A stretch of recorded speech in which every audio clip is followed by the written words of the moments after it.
आखिर इसी समय जांच एजेंसियों की इतनी ज्यादा सक्रियता इन नेताओं पर क्यों है? देखिए चित्रा जी, सबसे पहली बात यह है कि जिन मुद्दों को लेकर है, ये मुद्दे क्या अभी के आए हुए हैं? यदि किसी प्रकार की कोई जांच पुराने समय से चल रही है, ये सब विषय तो हम लोग की सरकार के आने से पहले के समय के उठे हुए थे। तो आपको पता है कि जांच की जो प्रक्रिया है वह अपने आप चलती है स्वाभाविक रूप से। समाजवादी पार्टी की जब सरकार थी और इनका बसपा के साथ गठबंधन था, 1995 में क्यों टूटा था? सबसे पहले तो काशीराम जी ने यही आरोप लगाया था कि हमारे लोगों की जासूसी की जा रही है, हमें पकड़ने का प्रयास किया जा रहा है, हमें हमारे विधायकों को तोड़ने का प्रयास किया जा रहा है। और कांग्रेस का अभी देख लीजिए राजस्थान में क्या हुआ था। यह अपने विधायकों के, अपनी सरकार के मंत्रियों के फोन टैप करवा रहे थे, पकड़ने का प्रयास कर रहे थे। देखिए चित्रा जी, जांच से कोई नहीं घबराता, लेकिन आज पूरा उत्तर प्रदेश और देश जानना है कि जब उत्तर प्रदेश में 1.5 महीने के अंदर चुनाव उत्तर प्रदेश में सामान्य विधानसभा के होने हैं, तो क्या इसी समय ईडी और सीबीआई और आईटी को आने की आवश्यकता क्या पड़ गई? अगर ये जैसे हमारे साथी कह रहे थे कि जांच ही पहले से चल रही थी, ये बतावे कि किस चीज की जांच चल रही थी? जिन लोगों की यहाँ रेट पड़ी है आईटी की, इनमें से किसी एक की बताएं कि पहले से कोई जांच चल रही थी। जिस तरीके से बिहार और बंगाल में इन्होंने किया था कि अपने जाने से पहले इन्होंने ईडी और सीबीआई जैसी केंद्रीय एजेंसियों को लगा करके चुनाव जीतने का प्रयास किया था, आज वही काम उत्तर प्रदेश में कर रहे हैं। लेकिन मैं बड़ा स्पष्ट रूप से कहना चाहता हूँ कि शायद ये दांव भारतीय जनता पार्टी को बहुत भारी पड़ेगा। आज उत्तर प्रदेश की जनता, किसान, गरीब और बेरोजगार नौजवान समाजवादी पार्टी के है और इसका कहीं ना कहीं परिणाम जो है वो खराब आएगा। सवाल यह है कि भारतीय जनता पार्टी जिस तरीके से पूरे देश को एक पुलिस स्टेट या सर्विलेंस स्टेट बनाना चाहती है, उस पर तो सबको चिंता होगी। ये केवल एक पार्टी का मामला नहीं है, खुद इनकी पार्टी के लोग भी इसको लेकर चिंतित होंगे। और मेरा ख्याल इस पर अब किसी को शक नहीं रह गया है कि क्या तरीका है भारतीय जनता पार्टी के काम करने। बहुत सारे आरोप विपक्ष लगा रहा है, कह रहा है कि पुत्तस्वामी बनाम भारत सरकार का जो फैसला था उसके खिलाफ जाते हुए आप लोग ये कर रहे हैं, निजता का हनन है। डेटा प्रोटेक्शन बिल नहीं है इस देश में, निजता का हनन होगा। इस डेटा का सरकार पहले भी डेटा का गलत इस्तेमाल होता आया है, फिर से वो खतरा मंडराएगा। अब आप चुनावी फायदा उठाना चाह रहे हैं इस डेटा का, जवाब दीजिए। एक बात जो पुत्तस्वामी जजमेंट की आपने करी, मैं उस पर भी उत्तर जरूर देना चाहूंगा। वो जजमेंट जो है मेरे हाथ में है, काफी बड़ा है।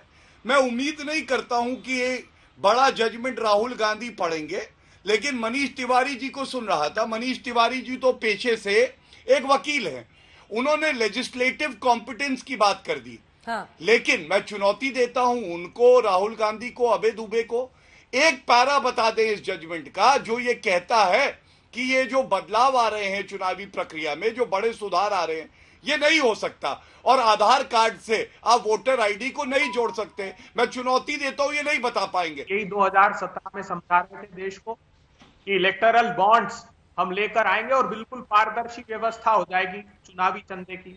उस समय तो इलेक्शन कमीशन ऑफ इंडिया ने भी 3-3 चिट्ठी लिखकर मोदी सरकार को इसके खिलाफ कहा था, लेकिन तब इलेक्शन कमीशन ऑफ इंडिया की बात नहीं मानी, आज उसकी दुहाई दे रहे हैं। आज 80% चंदा भारतीय जनता पार्टी के खाते में जा रहा है उस बॉन्ड का, जिसको डिस्क्लोज नहीं करते। दूसरा, मैं इनसे पूछना चाहता हूं, सुप्रीम कोर्ट के बड़े वकील हैं आप, तो national election roll purification and authentication programme चलाया था एक इलेक्शन कमीशन ऑफ इंडिया ने।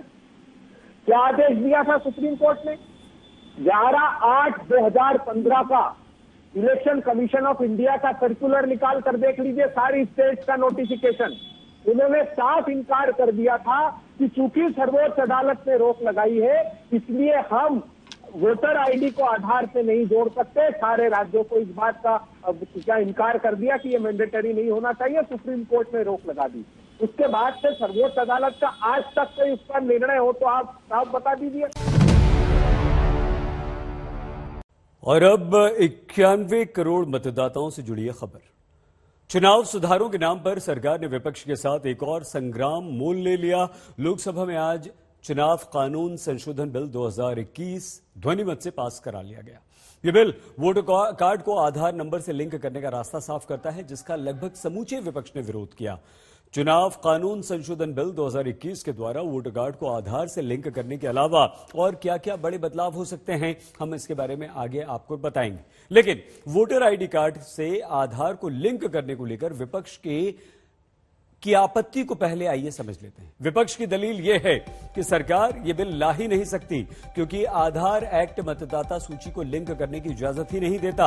ऐसा इसलिए क्योंकि आधार एक्ट वित्तीय और अन्य सुविधाओं को सही व्यक्तियों तक पहुंचाने का माध्यम है, जबकि वोटिंग एक कानूनी अधिकार है। विपक्ष का कहना है कि आधार कार्ड पहचान का प्रमाण पत्र हो सकता है, नागरिकता का नहीं। विपक्ष का तर्क है कि आधार कार्ड को आधार से लिंक कराना निजता के अधिकार का उल्लंघन होगा। इस अधिकार को पुट्टस्वामी केस के द्वारा सुप्रीम कोर्ट ने परिभाषित किया है। चुनाव कानून संशोधन बिल 2021 के तहत रजिस्ट्रेशन अधिकारी पहचान पत्र के तौर पर मतदाता से आधार नंबर मांग सकता है। जिन लोगों के नाम पहले से मतदाता सूची में हैं, उनसे भी मतदाता पहचान पत्र की पुष्टि के लिए आधार नंबर मांगा जा सकता है। हालांकि ये बिल ये भी साफ करता है कि आधार नंबर मुहैया न कराने पर मतदाता की सूची में एंट्री रोकी नहीं जा सकती और पहले से मौजूद नाम को मतदाता सूची से हटाया भी नहीं जा सकता। इस बिल के द्वारा जनप्रतिनिधित्व कानून के कई प्रावधानों में बदलाव किए जा रहे हैं। जनप्रतिनिधित्व कानून के सेक्शन 23 में बदलाव करके मतदाता की मल्टीपल एंट्री को रोके जाने का प्रस्ताव है। जन प्रतिनिधित्व कानून के सेक्शन 14 में बदलाव करके वोटर रजिस्ट्रेशन के लिए एक साल में 4 तारीखें तय की गई हैं। जनवरी, अप्रैल, जुलाई और अक्टूबर की पहली तारीखों तक 18 साल पूरे करने वाले अपना नाम मतदाता लिस्ट में डलवा सकेंगे। पहले सिर्फ 1 जनवरी तक 18 साल पूरे होने वाले ही उस साल अपना नाम वोटर लिस्ट में डलवा पाते थे। जन प्रतिनिधित्व कानून में बदलाव करके अब सर्विस वोटर्स को जेंडर न्यूट्रल कर दिया गया है। सर्विस वोटर का मतलब ऐसा वोटर जो अपनी ड्यूटी के कारण वोट डालने अपने क्षेत्र में न जा सके, जैसे बॉर्डर पर तैनात हमारे सैनिक। अब ऐसे वोटर की पति या पत्नी दोनों को उसी के समान वोटिंग का अधिकार मिलेगा। मतलब ये, अगर एक महिला सेना में काम करती हैं और उनके पति सिविलियन हैं तो वो वोट डाल सकते हैं। अब वाइफ की जगह स्पाउस शब्द का इस्तेमाल यहां पर किया गया है।